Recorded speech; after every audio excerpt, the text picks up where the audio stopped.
ഇവരൊക്കെ ആരാണ്? ഇവരാണ്. അല്ല ഓഫറായിന് റെക്കോർഡാവുണ്ട്.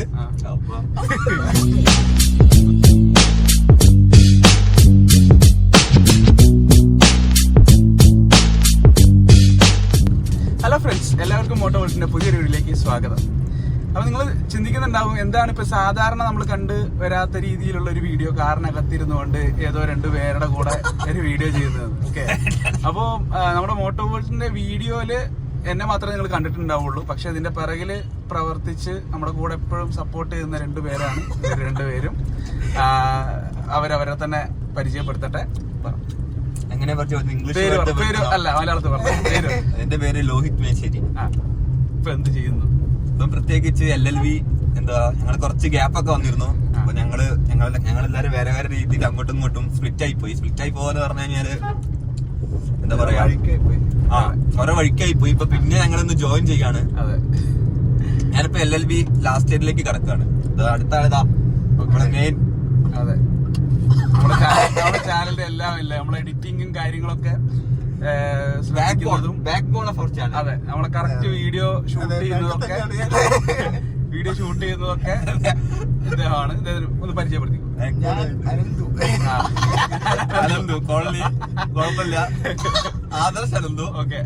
ഓക്കെ ശരി. ഇനി ബാക്കി എന്ത് ചെയ്യുന്നു? അനന്ത് എന്ത് ചെയ്യുന്നു? ഞാൻ ഫിലിം ഇൻസ്റ്റിറ്റ്യൂട്ട് പഠിക്കുന്നു, കൽക്കത്തയിൽ. ഓക്കെ, അപ്പൊ നിങ്ങൾക്ക് ഏകദേശം നമ്മളെ പറ്റിയുള്ള ഒരു ചിത്രം കിട്ടിയിട്ടുണ്ടാവും. പുള്ളി ഫിലിം ഇൻസ്റ്റിറ്റ്യൂട്ടിൽ പഠിക്കുന്നതുകൊണ്ട് തന്നെയാണ് നമ്മുടെ എഡിറ്റിങ്ങില് കാര്യങ്ങൾ, നമ്മുടെ സൗണ്ട് കാര്യങ്ങളൊക്കെ പുള്ളിയാണ് കൈകാര്യം ചെയ്യുന്നത്. നമ്മുടെ വളരെ ചെറിയൊരു ചാനലാണെങ്കിൽ കൂടി നമ്മൾ മാക്സിമം നമ്മുടെ ചാനലിൽ വരുന്ന കണ്ടന്റുകൾ മാക്സിമം ക്വാളിറ്റിയിൽ ചെയ്യാൻ വേണ്ടിയിട്ട് നമ്മൾ ശ്രദ്ധിക്കാറുണ്ട്. നമ്മുടെ ചാനൽ ആദ്യം മുതൽ കാണുന്നവർക്ക് അറിയാം, നമുക്ക് മൈക്കിന്റെ ഒക്കെ ഒരു അപാകത ഉണ്ടായിരുന്നു. പിന്നെ അത് നമ്മൾ ഇടയ്ക്ക് പരിഹരിച്ചു. നമ്മൾ പുതിയൊരു മൈക്കൊക്കെ എടുത്ത് പരിഹരിച്ചിട്ടുണ്ട്. ഇപ്പോൾ പുതുതായിട്ട് വരുന്ന വീഡിയോസിലൊക്കെ നിങ്ങൾക്ക് കണ്ടാൽ ആ ഒരു വ്യത്യാസം തീർച്ചയായിട്ടും മനസ്സിലാവും. അപ്പൊ ഇന്ന് നമ്മൾ യൂഷ്വലി എന്നത്തെയും പോലെ തന്നെ ഒരു ഗ്യാപ്പ് കിട്ടിയപ്പോ ഇപ്പോ സോണി പറഞ്ഞ പോലെ തന്നെയുള്ള ഒരു ബുദ്ധിമുട്ടാണ്. നമ്മൾ സോണി അല്ല കേട്ടോ, ലോഹിത്. അതെ, ഞങ്ങൾ വിളിക്കുന്ന പേരാണ്. ഓക്കെ, അപ്പോ നമ്മൾ 3 പേരും 3 ദിക്കിലായത് കൊണ്ട് തന്നെ അതുകൊണ്ടാണ് ചാനലിൽ കുറച്ച് കാലമായിട്ട് വീഡിയോ വരാതിരുന്നത്. ഒരുപാട് പേര് ചോദിച്ചു നമ്മളടുത്ത്, എന്താണ് ഇപ്പൊ ബ്രോ വീഡിയോ ഒന്നും ചെയ്യാത്തത്, അങ്ങനെയൊക്കെ ചോദിച്ച സമയത്ത് നമ്മൾ ഇതാണ് പറഞ്ഞത്, നമ്മൾ 3 പേരും സ്പ്ലിറ്റ് ആയിപ്പോയി. പക്ഷേ എന്നിരുന്നാലും ഇപ്പോഴും നമ്മൾ എന്താ പറയാ, 3 പേരും 3 ദിശയിൽ തന്നെയാണ്. പക്ഷെ നമുക്ക് ഒരു ഗ്യാപ്പ് കിട്ടുന്ന സമയത്താണ് നമ്മൾ ഇറങ്ങാറ്. ഇന്നും അതുപോലെ ഇറങ്ങിയതാണ്, ഒരു വീഡിയോ ചെയ്യാൻ വേണ്ടിയിട്ട് ഇറങ്ങിയതാണ്. അപ്പൊ ആ ഒരു സമയത്ത് നമ്മളിങ്ങനെ സംസാരിച്ചുകൊണ്ട് ഓരോ വണ്ടികളെ പറ്റി സംസാരിച്ചുകൊണ്ടിരുന്നു. അപ്പോൾ നമ്മൾ എന്തുകൊണ്ട് നമ്മളത് നിങ്ങളെ കാണിച്ചുകൂടാ എന്ന് തോന്നി. സംഭവമൊന്നുമില്ല, നമ്മൾ സാധാ പറഞ്ഞു വന്നിട്ടുള്ള പുതിയ B6 അല്ലേ, B6 മഹീന്ദ്രയുടെ B6. ഞങ്ങളിങ്ങനെ പോയപ്പോ ഞങ്ങൾ ഇന്നൊരു ഷൂട്ടിങ്ങിന് വേണ്ടി പോവാണ്. പോണ വഴിക്ക് എനിക്ക് പൊതുവെ ആ വണ്ടി കണ്ടപ്പോ തന്നെ ഭയങ്കര ഒരു ഫ്യൂച്ചറിസ്റ്റിക് ആയി തോന്നി. അപ്പൊ ഞാൻ മൂപ്പർക്ക് ഇതിനെ പറ്റി എന്നെക്കാട്ടി കുറച്ചൊരു ധാരണ ഉണ്ട്. അപ്പൊ ഇപ്പോഴും ചോദിക്കായിരുന്നു, നമുക്ക് പോണ വഴിക്ക് ഏതെങ്കിലും ഷോറൂം കാണുകയാണെങ്കിൽ ഒന്ന് പോയിട്ട് എന്താ ടെസ്റ്റ് ഡ്രൈവ് ചെയ്യാൻ പറ്റുമോ എന്ന് ചോദിക്കായിരുന്നു. അത്ര കുറച്ച് ടൈമില്ല നമുക്ക്, ഓൾറെഡി ഷൂട്ടിങ് നടത്തണം. അങ്ങനെ ചോദിക്കായിരുന്നു. അപ്പൊ ആ വർത്തമാനത്തിൽ ഞങ്ങൾ ഇങ്ങനെ മുഴുകിപ്പോയി. അപ്പോഴാണ് ഞങ്ങൾക്ക് ഇങ്ങനത്തെ ഒരു ചിന്ത വന്നത്. എന്തുകൊണ്ട് നിങ്ങളുമായിട്ട് കൂടി ഈ ഒരു സംഭവങ്ങൾ ഞങ്ങൾ പറയുന്നത്. ഇപ്പൊ പുള്ളി പറഞ്ഞ പോലെ തന്നെ എനിക്കിതിനെ പറ്റി ഭയങ്കര ധാരണയൊന്നുമില്ല. ഈ പറഞ്ഞിട്ടുള്ള ഈ എന്താ പറയുക, ഓട്ടോമൊബൈൽ വലിയ ജേർണലിസ്റ്റുകൾ പറയുന്ന പോലുള്ള കാര്യങ്ങളൊന്നും എനിക്കറിയില്ല. കാരണം ബേസിക് ആയിട്ടുള്ള കാര്യങ്ങളൊക്കെ നമുക്കറിയാം. അപ്പോൾ അത് വെച്ച് ഇനിയിപ്പോൾ ഞങ്ങൾക്ക് എന്തെങ്കിലും നമ്മൾ പറയുന്നതിൽ എന്തെങ്കിലുമൊക്കെ മിസ്റ്റേക്ക് നിങ്ങൾക്ക് അതുപോലെ എന്തെങ്കിലും തോന്നിയിട്ടുണ്ടെങ്കിൽ നിങ്ങളതൊരു കമൻ്റ് ആയിട്ട് നിങ്ങൾ ചെയ്യാം. ഓക്കെ, അപ്പോൾ നമ്മൾ പറഞ്ഞു വന്നത് തന്നെ പുള്ളി പറഞ്ഞു വന്നത് തന്നെ ആ വണ്ടിയുടെ ഒരു പ്രത്യേകത എന്താണെന്ന് വെച്ച് കഴിഞ്ഞാൽ അതിന്റെ പ്രസൻസ് ആണ് അല്ലേ. ഇപ്പൊ ഞങ്ങൾ ഒരു വണ്ടി പാസ് ചെയ്തു, അപ്പൊ ഒരു താറും വന്നു, അതുപോലെ ആ ഒരു വണ്ടി വന്നു അല്ലേ. അപ്പം ഒരു പറഞ്ഞു, മീൻസ് എനിക്ക് കൺഫ്യൂഷൻ ഒന്നുമില്ല. എനിക്ക് മെയിനായിട്ട് ഞാൻ എന്തായാലും എടുക്കുക മറ്റേ ഇവിടെ B6 ആണ്. പിന്നെ പക്ഷെ ഇവര് പറഞ്ഞു ഇവർക്കൊരു കൺഫ്യൂഷൻ വരും, കാരണം ഒന്ന് ഇലക്ട്രിക് ആണ്, രണ്ടിനും റേറ്റും ഓൾമോസ്റ്റ് സെയിം ആണ്. ഇവർക്കൊരു കൺഫ്യൂഷൻ വരും. പക്ഷെ എനിക്ക് മീൻസ് എനിക്ക് ഒരു കൺഫ്യൂഷൻ, ഇപ്പൊ വേറെ ഏത് വണ്ടി എടുത്താലും എനിക്കൊരു കൺഫ്യൂഷൻ അവിടെ വരാൻ പോണില്ല. കാരണം എന്തായാലും അത് കാരണം ബെൽറ്റ് ഇട്ടോ അല്ലെങ്കിൽ സോറി. അപ്പൊ അത് വിട്ടുപോയതാണ്. Sorry sorry. അപ്പൊ വണ്ടി ഓടിക്കുമ്പോൾ ഞങ്ങൾ താഴ്ത്തി എഴുതി വെക്കട്ടെ. വാഹനമാണ് തീരുമാനിച്ചത് ഈ വീഡിയോ എടുക്കാൻ വേണ്ടി. റബ്ബർ ബാൻഡ് വാങ്ങി പോകുന്നതാണ് ഫോണ് കട്ട് കണക്ട് ചെയ്യാൻ വേണ്ടിട്ട് പെട്ടെന്നുള്ള ഇതില് തെറ്റിപ്പോയതാണ്. ഓവർ എക്സൈറ്റ്മെന്റിന്റെ പേരിൽ പോയതാണ്. അപ്പൊ ഈ ഫൈൻ വരുമ്പോ എന്താണെന്ന് അറിയില്ല. കടന്നു പോയടത്ത് എവിടെയെങ്കിലും ഉണ്ടെങ്കിൽ തീർച്ചയായിട്ടും ഫൈൻ. ഭയങ്കര എക്സൈറ്റഡ് ആയി എക്സൈറ്റ്മെന്റ് കൂടി പോകും. ഓക്കെ പോട്ടെ. നമ്മളെ ടോപ്പിക് നമ്മള് പണ്ട് എടുത്ത ഷോറൂമുകളാട്ടോ ഇവിടെ അല്ലേ? ബൈക്കിന്റെ യൂസ്ഡ് 3 വർഷം മുന്നേ ഞങ്ങൾ എടുത്ത അതെ അതെ ഷോറൂമുകളാട്ടോ. ഈ ഒരു ഏരിയയിൽ ഇഷ്ടം പോലെ ഷോറൂമുകൾ കേട്ടോ. ഇവിടേക്ക് എന്തിനാ പറയല്? കൊണ്ടോട്ടി കഴിഞ്ഞിട്ട് അങ്ങോട്ട് പിന്നെ കംപ്ലീറ്റ് കാർ ഷോറൂമുകളുടെ ഒക്കെ ഒരു ഏരിയ കേട്ടോ. ഞങ്ങളിപ്പോ പോയിക്കൊണ്ടിരിക്കുന്ന മലപ്പുറത്തേക്കാണ്, മെയിൻ ഏരിയക്കാണ്. വീണ്ടും പോകുന്നുണ്ട്. ഇപ്പൊ ഈ ഒരു ഏരിയയില് നമ്മള് 3 വർഷം മുന്നേ കണ്ടോ അവിടെ വണ്ടി. പക്ഷെ ഇതൊന്നും നമുക്ക് ക്യാമറ കാണാൻ പറ്റില്ലല്ലോ. സോറി. അപ്പൊ മീൻസ് ഞങ്ങളെ കണ്ട ഒരു എക്സൈറ്റ്മെന്റിൽ പറഞ്ഞു ഇതാണ്. നമ്മൾ പറഞ്ഞു വന്നതെന്ന് വെച്ചാൽ ഈ ഒരു ഏരിയയില് ഏരിയ പറഞ്ഞിട്ടില്ല കേട്ടോ. മലപ്പുറം ജില്ലയില് ഇവിടേക്ക് കൊണ്ടോട്ടി കഴിഞ്ഞുള്ള സ്ഥലമാണ് കൊട്ടുക്കര. ഈ കൊട്ടൂക്കര മുതൽ പിന്നെ അങ്ങോട്ട് കംപ്ലീറ്റ് ഷോറൂമുകളാണ്. വണ്ടിയുടെ ഇഷ്ടം പോലെ ആടുകളാണോ. എന്താ വെച്ചാൽ ഞങ്ങൾ 3 വർഷം വരുന്നതിന് മുന്നേ ഉള്ള ഒരു ചിത്രമല്ല, ഇഷ്ടം പോലെ വന്നു. അന്ന് കുറെ പരിമിതികൾ ഉണ്ടായിരുന്നു. പക്ഷെ ഇപ്പൊ ഇഷ്ടം പോലെ എന്താ പറയാ ഷോറൂമുകളായി പോയി. ഓക്കെ, അപ്പൊ നമ്മള് ബാക്ക് ടു B6 അല്ലേ? B6. ഓക്കെ, റോഡ് നമ്മളിപ്പോ മീൻസ് നമ്മളിങ്ങനെ വരുന്ന വ്യക്തി ഇങ്ങനെ ചുമ്മാ പറഞ്ഞാണ്. പക്ഷെ ഇതൊരു പ്രത്യേകത. നമ്മളൊരു വണ്ടീനെ പറ്റി ഇങ്ങനെ പറഞ്ഞു തുടങ്ങി കഴിഞ്ഞാൽ ഇങ്ങനെ റോഡിന് മുന്നിൽ കൂടെ ഇങ്ങനെ വന്നുകൊണ്ടിരിക്കും. ഞാൻ സത്യം പറഞ്ഞു കഴിഞ്ഞാൽ കാണാൻ പറ്റുമെന്ന് അറിയില്ല. കാണാൻ പറ്റില്ല. നേരത്തെ വണ്ടി പോയി. ഞാൻ മീൻസ് എന്താണ് ഇങ്ങനത്തെ പുറത്ത് ഓൺ റോഡ് കണ്ടിട്ടേ ഇല്ലേ വണ്ടി. അപ്പൊ മീൻസ് അപ്പൊ ഇന്നാണ് ഞാൻ പറഞ്ഞു തുടങ്ങിയപ്പോഴാണ് ഇതാ മുന്നിൽ കൂടെ ഒരു വണ്ടി പോയി. ഇവരും മറ്റേ റോക്സിനെ പറ്റി പറഞ്ഞേ. റോക്സിനെ പറ്റി പറഞ്ഞപ്പോ ഇതാ അവിടെയും 2-3 വണ്ടി കടന്നുപോയി. അപ്പം അല്ല മറ്റേ B6ന്റെ ഒരു രസം എന്ന് പറഞ്ഞിട്ടുണ്ടെങ്കില് കറക്റ്റ് കണ്ടു കഴിഞ്ഞ ഒരു ഉറൂസ് പോലെ ഉണ്ട്. എനിക്കൊരു സൈബർ ട്രക്ക് അതാണ് ഒരു വണ്ടി. ഭയങ്കര പ്രസൻസ് ആണ്. ഭയങ്കര മാറി നിൽക്കും. സ്റ്റൈലുമായിട്ട് ഭയങ്കര വ്യത്യാസപ്പെട്ട് കിടക്കുന്നു. വലിയൊരു വണ്ടിയായിട്ട് ഫീൽ ചെയ്യുന്നത്. അപ്പൊ അനന്ത് പറഞ്ഞ പോലെ ഉറൂസിനൊക്കെ കമ്പയർ ചെയ്യുമ്പോൾ തന്നെ ഉറൂസ് അത്രയും റേറ്റ് വ്യത്യാസമുള്ള വണ്ടിയാണ്. പക്ഷെ B6 അത്ര റേറ്റ് ഇല്ല. പറഞ്ഞു വരുമ്പോൾ ഫുൾ ഓപ്ഷൻ ഏകദേശം 28-30 ലക്ഷം തന്നെയാണെന്നാണ് എന്റെ ഒരു അറിവ്. അപ്പൊ ആ ഒരു പ്രൈസിനൊക്കെ എനിക്ക് തോന്നുന്നു ഒരു ഇടിവെട്ട് വണ്ടി തന്നെയാണ്. ഇടിവെട്ട് വണ്ടിയാണ്. നേരത്തെ പറയും ചെയ്തു. അതേപോലെ തന്നെ EV തന്നെ ടാറ്റ ഒരു സാധനം ഇറക്കി. കർവ്. ടാറ്റയുടെ കാര്യത്തിൽ എന്താന്ന് വെച്ചാലേ ടാറ്റ നല്ല ബ്രാൻഡാണ്. ഒരു സമയത്ത് ടാറ്റനെ ആർക്കും വേണ്ടായിരുന്നു. പക്ഷെ ഈ ഒരു EV കാര്യത്തിൽ ഇപ്പൊ ടാറ്റ നെക്സോൺ ആണ് എനിക്ക് തോന്നുന്നത്. ടാറ്റ നെക്സോൺ ഇറങ്ങിയ അത് ആദ്യം മുതൽ എല്ലാവരും പറഞ്ഞ ഒരു കാര്യമാണ്. ഓക്കെ, അതിപ്പോ ലോറിയിലൊക്കെ അതേ ലോഗോ വന്നുകൊണ്ടായിരിക്കും. സത്യം പറഞ്ഞാൽ ഒരു ലോഗോ ഇടയ്ക്ക് മാറ്റിയിട്ടുണ്ട്. നമുക്ക് പെട്ടെന്ന് മനസ്സിലാവില്ല. ചെറിയൊരു കർവൊക്കെ ചെയ്തിട്ട് ചേഞ്ച് വന്നിട്ടുണ്ട്. ഓക്കെ, അപ്പൊ ഞാൻ പറഞ്ഞ ടാറ്റ നെക്സോൺ ഇറങ്ങിയതിനു ശേഷം ഒരു ഇന്ത്യയിൽ EV മാർക്കറ്റിൽ ഭയങ്കരമായിട്ടുള്ള ഒരു തരംഗം സൃഷ്ടിക്കാൻ പറ്റിയിട്ടുണ്ട്. നല്ല വണ്ടി തന്നെയാണ്. ആദ്യം ഇനീഷ്യൽ സ്റ്റേജിൽ കുറച്ച് കംപ്ലൈൻസും കാര്യങ്ങളൊക്കെ ഉണ്ടായിരുന്നെങ്കിൽ പോലും ആ ഒരു EV മാർക്കറ്റിൽ ഭയങ്കരമായിട്ടുള്ള ഒരു ചേഞ്ച് ടാറ്റയ്ക്ക് വരുത്താൻ പറ്റിയിട്ടുണ്ട്. ഓക്കെ, അപ്പം അങ്ങനെ ഈ ഒരു EV മാർക്കറ്റിൽ ഇപ്പൊ ടാറ്റ അതിനുശേഷം ടിയാഗോ ഇറക്കി, പഞ്ച് ഇറക്കി, അങ്ങനെ ഒരുപാട് വണ്ടികൾ ലൈനപ്പ് ചെയ്തപ്പോൾ ലാസ്റ്റ് ഫൈനലായിട്ട് വന്നത് കർവാണ്. ഓക്കെ, കർവയ്ക്ക് ഭയങ്കര ഇഷ്ടപ്പെട്ട വണ്ടി കേട്ടോ. ഓക്കെ, അപ്പൊ പക്ഷെ ഇതിന്റെ പ്രശ്നം എന്താന്ന് വെച്ചാലേ ആ ഒരു ഇപ്പൊ ടാറ്റയെ ടച്ച് ചെയ്യാൻ വേറെ ഒരു ബ്രാൻഡിനും പറ്റിയിട്ടില്ലായിരുന്നു EV മേഖലയിൽ കേട്ടോ, ഇന്ത്യയിൽ. ഓക്കെ, അപ്പം പക്ഷെ ഇപ്പൊ പറ്റിയത് ഈ B6 വന്നപ്പോ ടാറ്റ തന്നെ ആകെ ഷോക്കായി പോയി. കാരണം B6 ഇവിടെ വന്ന സമയത്ത് ഈ കർവൊക്കെ നോക്കുമ്പോ ആ വണ്ടി ഒന്നും അല്ലാത്ത പോലെ, ഒരുപാട് ബാക്ക് പോയ പോലെ അല്ലെ. അതെ. കർവ് ലോഞ്ച് വീഡിയോ ഒക്കെ വന്ന സമയത്ത് ഭയങ്കര ഒരു രസമായിരുന്നു ശരിക്കും കാണാൻ വേണ്ടി. അതും ഇതേപോലെ തന്നെ B6 ഇറങ്ങിയ പോലെ തന്നെ പെട്ടെന്ന് നമ്മൾ കണ്ടപ്പോ ഒരു പുതിയ വണ്ടി എന്നുള്ളൊരു ഫീൽ ആയിരുന്നു. അതിന്റെ മുകളിലാണ് മഹീന്ദ്ര കൊണ്ടുപോയി B6 ഇറങ്ങിയ സമയത്ത് തന്നെ. കർവ് ഇറങ്ങിയ ആ സമയത്ത് തന്നെ ഒരു തിരിച്ചടി അവർക്ക് കിട്ടി. അടുത്ത ആഴ്ചയോ അടുത്ത മാസമായിട്ട് അവർ തന്നെ ആ ലോഞ്ച് ചെയ്തു. അപ്പം മഹീന്ദ്ര കേറും ചെയ്ത് എനിക്ക് കറക്റ്റ് അറിയില്ല. മഹീന്ദ്രന്റെ 306 എന്താണ് അതിന്റെ പേര്? അത് ഒരുമിച്ച് ഇറങ്ങിയതാ. അല്ല, ആ സാധനം ഇറങ്ങിയതോടെ പിന്നെ ഇവരിപ്പോ സെക്കൻഡിലേക്ക് എത്തി. ടോട്ടൽ സെയിലില് ഇന്ത്യയില്. എന്തായാലും ഞങ്ങളെ പൊട്ടമായ അറിവാട്ടോ അതൊക്കെ.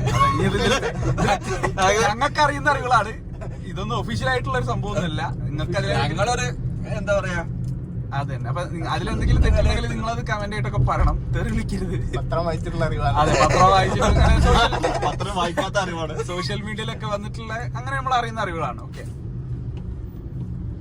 ഇന്നത്തെ വർത്തനം നിങ്ങൾ ശരിക്കും ഒരു വർത്തനം പറയാറുള്ളൂ. പക്ഷെ അത് പിന്നെ ഞാൻ പറയുന്നത് എന്താ, നമ്മൾ ഷോറൂമിൽ ചെല്ലുമ്പോൾ ഏതൊരു ഇപ്പോ ലോഹിത്തിനാണെങ്കിൽ കൺഫ്യൂഷൻ ഇല്ല എന്ന് പറഞ്ഞു. പക്ഷെ ഞാൻ എന്റെ ഒരു കൺസെപ്റ്റിൽ എനിക്ക് ഇപ്പൊ താർ ഇറങ്ങിയ സമയത്ത് നമുക്ക് താർ എടുക്കണം എന്നുള്ളൊരു മൈൻഡുള്ള കാര്യം. പക്ഷെ അതൊരു ഫാമിലി ഫ്രണ്ട്ലി വണ്ടി അല്ലാത്തത് കൊണ്ടാണ് പിന്നെ ഒന്ന് മടിച്ചത്. പക്ഷെ താർ റോക്സ് ഇറങ്ങുന്ന സമയത്ത് എനിക്ക് അതിനോട് ഭയങ്കര താല്പര്യം ഉണ്ടായിരുന്നു. പക്ഷെ ഈ ഒരു സമയത്ത് ഏകദേശം നമ്മൾ നോക്കുമ്പം താർ റോക്സിന്റെയും ഈ B6-ന്റെയും പ്രൈസ് ഏകദേശം ഒരു തട്ടിൽ വരുമ്പോൾ നമ്മൾ ആ ഷോറൂമിൽ ചെല്ലുമ്പോൾ ഏകദേശം നമുക്ക് താർ റോക്സിലായാലും B6-ലായാലും 5 പേർക്ക് സുഖമായിട്ട് സഞ്ചരിക്കാം. താർ റോക്സിലാകുമ്പോൾ നമുക്ക് ഒന്നുമില്ല ഡീസലോ പെട്രോളോ അടിക്കണം, മറ്റേതാകുമ്പോൾ അതിന്റെ ആവശ്യമില്ല. അപ്പൊ അങ്ങനെ ആ ഒരു രീതിയിലൊക്കെ നമ്മൾ പ്രാക്ടിക്കാലിറ്റി വെച്ച് നോക്കും കൂടി ചെയ്യുമ്പോൾ എന്താ പറയാ, ഇപ്പൊ റോക്സ് വേണം എന്നുള്ള എനിക്ക് സ്വാഭാവികമായിട്ട് മനസ്സിൽ തോന്നും. ഞാൻ എന്തിനാണ് എടുക്കുന്നത് B6? രണ്ടും വേറെ വേറെ കാറ്റഗറി ആണ്. ഒന്ന് പക്ക കഴിഞ്ഞാൽ പിന്നെ വേറൊരു ഓപ്ഷൻ വെക്കണ്ടില്ല, എനിക്കൊരു ഓപ്ഷൻ വെക്കണ്ടില്ല, ആവശ്യമില്ല. ഓക്കെ, അതൊക്കെ ഓരോരുത്തരെ ടേസ്റ്റ് ആണ് തീർച്ചയായും. ഏതായാലും ഈ ഒരു EV മേഖലയിൽ ഇലക്ട്രിക് വാഹനങ്ങൾ ഇപ്പൊ നമ്മളെ മൊബൈൽ ഫോണുകൾക്കൊക്കെ സംഭവിച്ചു പോയിട്ടുള്ള ഒരു പെട്ടെന്നുള്ള ഒരു അപ്ഡേഷൻ ഇനി ഈ ഒരു വാഹന മേഖലയിൽ വരിക. കാരണം ആൾക്കാർ ടേസ്റ്റ് തന്നെ മാറിപ്പോയി. കാരണം പണ്ടൊക്കെ നമ്മളിപ്പോ ഒരു വണ്ടി എടുക്കുമ്പോൾ നമ്മൾ ആ വണ്ടിയുടെ ഹിസ്റ്ററി ഒക്കെ നോക്കും. ഇപ്പൊ ടൊയോട്ട ആ ഒരു വാല്യൂ എപ്പോഴും ഉണ്ട്. പക്ഷെ നമ്മളിപ്പം ആ ഒരു എന്താ പറയാ, ഒരു ജർമ്മൻ എന്നുള്ള ബ്രാൻഡ് ഒരു ഹിസ്റ്ററി ഈ B6-ന്റെ പ്രൊമോഷൻ അല്ലല്ല, ഞങ്ങൾക്ക് ഇഷ്ടപ്പെട്ടു.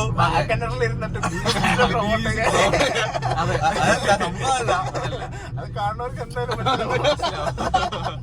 ഓക്കെ.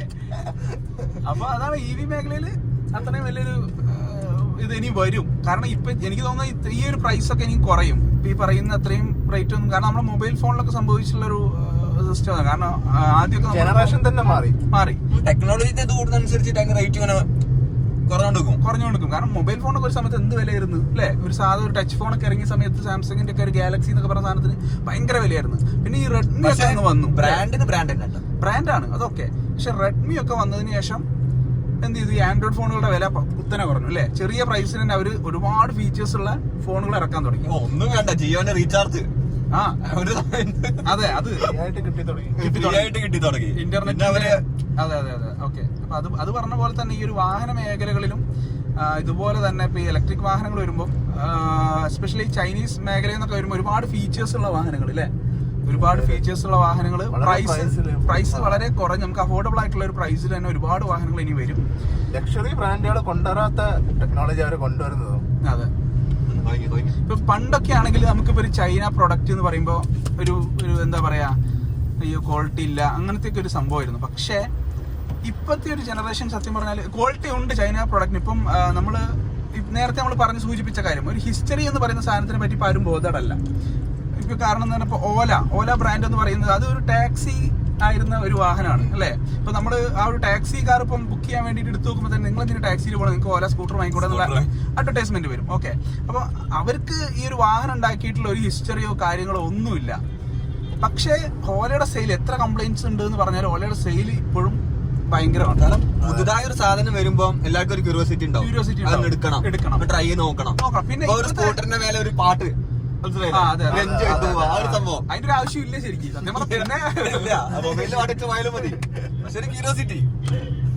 പിന്നെ ബ്ലൂടൂത്ത് സ്പീക്കർ വാങ്ങി കണക്ട് ചെയ്താൽ അത്രേ ഉള്ളൂ. ബൈക്കിലും കേൾക്കാം. ഒരു പുതിയ സാധനം വരുമ്പോ ചിലപ്പം ഇത് തന്നെ ആയിരിക്കട്ടെ എന്റെ മറ്റേ B6-ന് ഇന്നും കൂടി കുറച്ചുകൂടി ആകർഷിച്ചിട്ട് തീർച്ചയായിട്ടും ഫീച്ചേഴ്സ് ആയിരിക്കും. ഇല്ലോ മീൻസ് എല്ലാത്തിനും ഒരു വെറൈറ്റി ഉണ്ട്. നമ്മളെന്താണ് മീൻസ് ഇത് മാറ്റാൻ വരെ മൂഡ് മാറ്റാൻ വരെ ഇതായാലും ഒരു എന്താ പറയാ, ഒരു ജെറ്റിന്റെ ഒരു ഫീലിംഗ് ഒക്കെ വരുന്ന സാധനല്ലേ? ഭയങ്കര പവറാണ് വണ്ടി, നല്ല പവറാണ്. ഇഷ്ടപ്പെട്ടു. പഴയ ടാറ്റയിൽ ഉണ്ടായിരുന്ന ഏതോ ഡിസൈനർ പോയിട്ടല്ലേ ബോൺ ഇലക്ട്രിക്കിന്റെ പുതിയ ഇതും വന്നു, ലോഗോയും കൂടി അതിൽ ആഡ് ചെയ്തു. നല്ല രസമല്ലേ? സാധനം എനിക്ക് ഇഷ്ടപ്പെട്ടു. അടിപൊളി വണ്ടിയാണ്. ഞങ്ങള് ടെസ്റ്റ് ഡ്രൈവ് ചെയ്തില്ല കേട്ടോ. ഇല്ല, ഞങ്ങള് കണ്ടിട്ടുള്ള പ്രസംഗത്തിന്റെ കാര്യം മാത്രമാണ് പറയണത്. നമുക്ക് മറ്റെങ്കിൽ ഇന്ന് ഞങ്ങൾക്ക് എന്റെ ഒരു ആഗ്രഹമാണ് ഇവരെ കൂടി ഇതാക്കുകയാണെങ്കിൽ അഡ്ജസ്റ്റ് ചെയ്യുകയാണെങ്കിൽ നമുക്ക് നൈസായിട്ട് ഒരു ഷോറൂം കയറിയിട്ട് നല്ലൊരു റിവ്യൂ എടുത്തിട്ട് അതിന്റെ ഒരു പൂർണ്ണ രൂപം നമുക്ക് ഇടാൻ പറ്റും. ഇടുന്നു തീർച്ചയായും. ഞാൻ നേരത്തെ പറഞ്ഞു വന്നതെന്ന് വെച്ചാല് ഈ ഒരു വാഹന മേഖലയിലുള്ള ലെങ്തായി പോവോ ഈ കാര്യോട് പറഞ്ഞു നമുക്ക് ആക്കാം. സംഭവം പറഞ്ഞത് ശരിയാണ്. ഭയങ്കര ബോറായി പോയി കുറെ ലെങ്തായി പോകും. ഞാൻ പറഞ്ഞു വന്നത് അബൌട്ട് ദ ഹിസ്റ്ററിയാണ്. വാഹനങ്ങളുടെ ഹിസ്റ്ററി നോക്കിയിട്ട് മേടിക്കുന്ന ഒരു തലമുറ ഉണ്ടായിരുന്നു അത് പണ്ട്. കാരണം ഒരു വണ്ടി എടുത്തു കഴിഞ്ഞാല് എന്താ പറയാ, പുള്ളിക്കാരന്റെ മകന്റെ മകനും വരെ യൂസ് ചെയ്യാൻ പറ്റുന്ന അങ്ങനെ ഒരു വാഹനങ്ങൾ ഉണ്ടായിരുന്നു. അതുപോലത്തെ ഒരു ജനറേഷൻ ഉണ്ടായിരുന്നു. പക്ഷെ ഇപ്പോഴത്തെ ഒരു ജനറേഷന്റെ ഒരു കൺസെപ്റ്റ് എങ്ങനെയാന്ന് വെച്ച് കഴിഞ്ഞാല് ജസ്റ്റ് യൂസ് ആൻഡ് ത്രോ ആണ്. ഇപ്പൊ നമ്മളൊരു 5 വർഷത്തേക്ക് 10 വർഷമൊക്കെ ഇപ്പം ഒരു കാർ ഉപയോഗിക്കുന്നത് വളരെ വിരളാണ്. മാക്സിമം ആണ് 10 വർഷം എന്നൊക്കെ പറയുന്നത്. ഈ അറ്റാച്ച്മെന്റ് ഉണ്ടാവണം. ഇപ്പത്തെ ഒരു ഇതിനകത്ത് കുറവാണ് പൊതുവെ, അല്ലെ? പണ്ടത്തെ ഒരു എനിക്ക് തോന്നിയിട്ടില്ല. Use and throw. ഇപ്പൊ ഇലക്ട്രിക് വാഹനങ്ങളായാലും അവർക്കത് മതി. അവർക്ക് ഉപയോഗിച്ച് ഒരു 5 വർഷമാണെങ്കിൽ 5 വർഷം ഉപയോഗിച്ച് ഇപ്പൊ മാനുഫാക്ചേഴ്സിനും അതാണ് കുറച്ചുകൂടി എളുപ്പം, അല്ലെ? അങ്ങനെയുള്ള വാഹനങ്ങൾ നിർമ്മിച്ചാൽ മതി. അവർക്ക് അതിന്റെ ഒരു നമ്മൾ അതിനിടയിൽ കൂടെ പറഞ്ഞത് ചൈനീസ് മാനുഫാക്ചേഴ്സ്. ഓക്കെ, ഇപ്പൊ നമ്മളൊരു ഹിസ്റ്ററി നോക്കുമ്പോൾ ഇപ്പം MG എന്ന് പറയുന്ന ബ്രാൻഡ്, അല്ലെ? MG എന്ന് പറയുന്ന ബ്രാൻഡ് ഒരു സമയത്ത് ബ്രിട്ടീഷ് ആയിരുന്നു. ഓക്കെ, അപ്പൊ അതിന്റെ ഒരു ക്വാളിറ്റി എല്ലാവരും അതിലൊരു ട്രസ്റ്റ് ഉണ്ടായിരുന്നു. പക്ഷെ ഇവര് ഇപ്പൊ ചൈന ഇപ്പൊ ആ ഒരു ബ്രാൻഡിനെ വാങ്ങിയിട്ട് ഒരുപാട് കാലമായി. ഓക്കെ, എന്നിട്ടും ആ ഒരു ബ്രാൻഡ് ഇപ്പോഴും നിലനിന്ന് പോകുന്നുണ്ട്. അടിപൊളിയായിട്ട് നല്ല സെയിലും കാര്യങ്ങളൊക്കെ ഉണ്ട്. ആ വണ്ടിക്ക് അതിൻ്റെതായിട്ടുള്ള ക്വാളിറ്റി ഉണ്ട്. അപ്പൊ ഈ ഒരു ചൈന എന്ന് പറഞ്ഞ് മുഖം ചുളിക്കുന്ന ആൾക്കാര് ഇപ്പൊ വളരെ വിരളാണ്.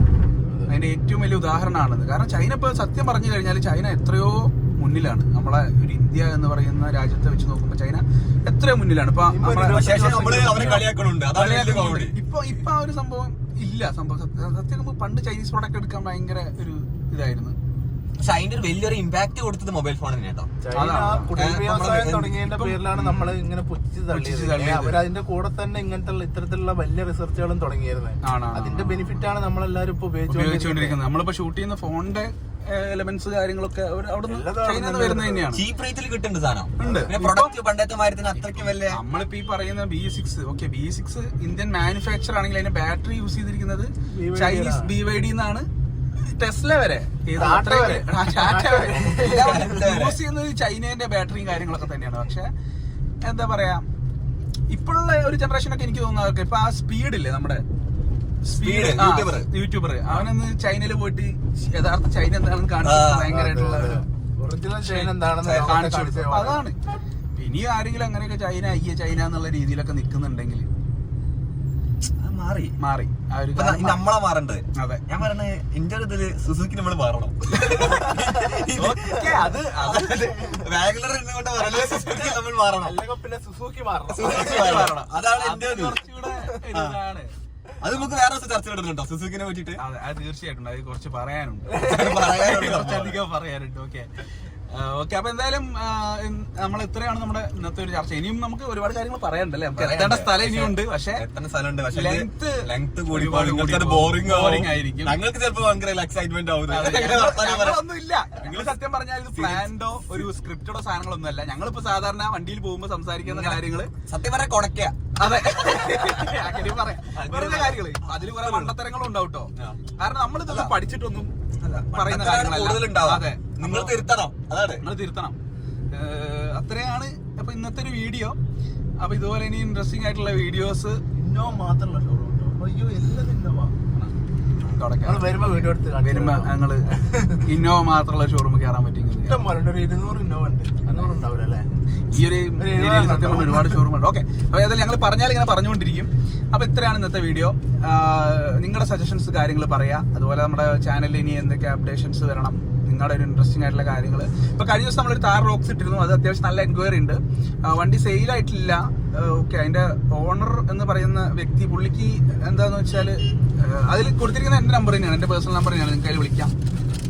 കാരണം എന്താ വെച്ചാൽ പുള്ളി എൻ്റെ അടുത്ത് പറഞ്ഞിങ്ങനെ ജെന്യൂൻ ആയിട്ടുള്ള കസ്റ്റമർ മാത്രം അവിടേക്ക് കൊണ്ടുവന്നാൽ മതി എന്നുള്ള രീതിയിൽ സംസാരിച്ചു. അപ്പൊ അതുകൊണ്ടാണ് നമ്മുടെ നമ്പർ കൊടുത്തത്. അപ്പൊ ഒരുപാട് പേര് വിളിച്ചിരുന്നു. അപ്പൊ ഡീറ്റെയിൽസും കാര്യങ്ങളൊക്കെ ഞാൻ കൃത്യമായിട്ട് പറഞ്ഞു കൊടുത്തിട്ടുണ്ട്. ഓക്കെ, അപ്പം ഇത്രയാണ് ഇന്നത്തെ വീഡിയോ. നമ്മുടെ ചാനൽ ഇതുവരെ സബ്സ്ക്രൈബ് ചെയ്യാൻ വിട്ടുപോയിട്ടുണ്ടെങ്കിൽ സബ്സ്ക്രൈബ് ചെയ്യുക. അതുപോലെ നമ്മുടെ ഇൻസ്റ്റാഗ്രാം പേജ്, ഫേസ്ബുക്ക് പേജ് എല്ലാം കയറി ഒന്ന് ഫോളോ ചെയ്ത് നമ്മൾ സപ്പോർട്ട് ചെയ്യുക. ഓക്കെ ഗൈസ്, അപ്പം ഞങ്ങളെ സഹിച്ചതിനും നമ്മളെ സപ്പോർട്ട് ചെയ്തതിനും എല്ലാത്തിനും നന്ദിയുണ്ട്. Thank you. ഓക്കെ, അപ്പം ഇത്രയുമാണ് ഇന്നത്തെ video. Okay guys, bye bye. Team മോട്ടോവേൾസ്.